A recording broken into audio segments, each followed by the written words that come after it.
Here are 7 myths and truths about shared parenting and child well-being.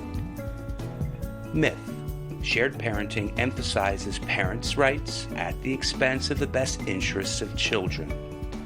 Truth: the primary consideration supporting a presumption of shared parenting is the benefits shared parenting provides to children.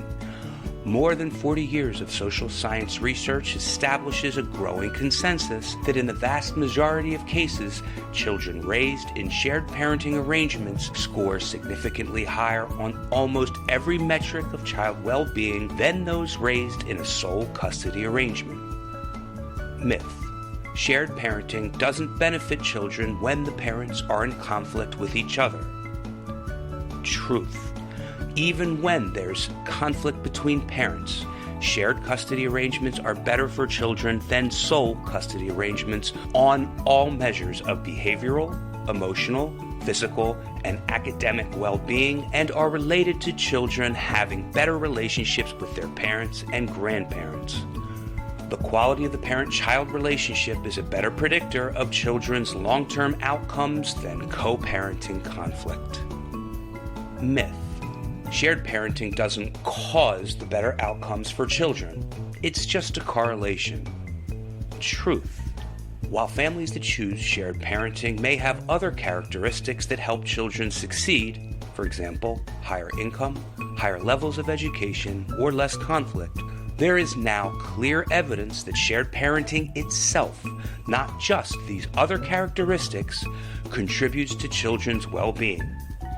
Evidence for this comes from countries where shared parenting is common across socioeconomic divisions, and also from advanced statistical analysis that allow measurements of the effects of shared parenting.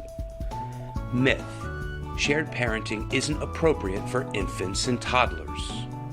Truth: young children develop primary attachments to more than just one parent. Strong, healthy parent-child relationships need consistent and frequent contact, including daytime and nighttime caregiving. Restricting infants and toddlers from overnights with loving parents is inconsistent with what we know about the development of meaningful parent-child relationships in the first years of life. There's no scientific support for the claim that infants and toddlers overnighting with their fathers are harmful or interferes with their attachment to their mothers. Myth: shared parenting undermines children's security by requiring them to shuttle between two homes.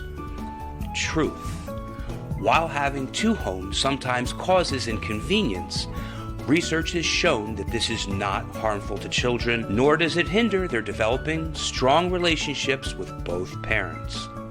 Overnights up to and including equal numbers of overnights at both parents' homes benefited both the long-term mother-child and father-child relationships. Myth: shared parenting isn't necessary because what benefits children is the quality, not the quantity of time with each parent.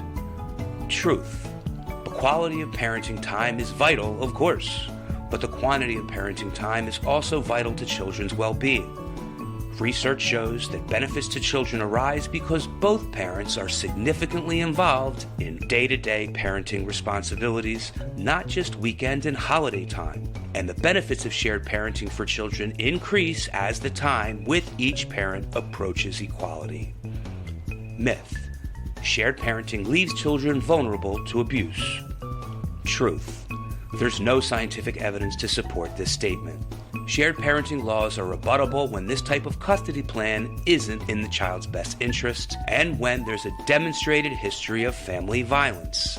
Health and Human Service reports show no increase in cases of child maltreatment in states after enactment of equal shared parenting presumptions. Written by the International Council on Shared Parenting and produced by the Law Center. Click the link in the description portion of this video to learn more about them.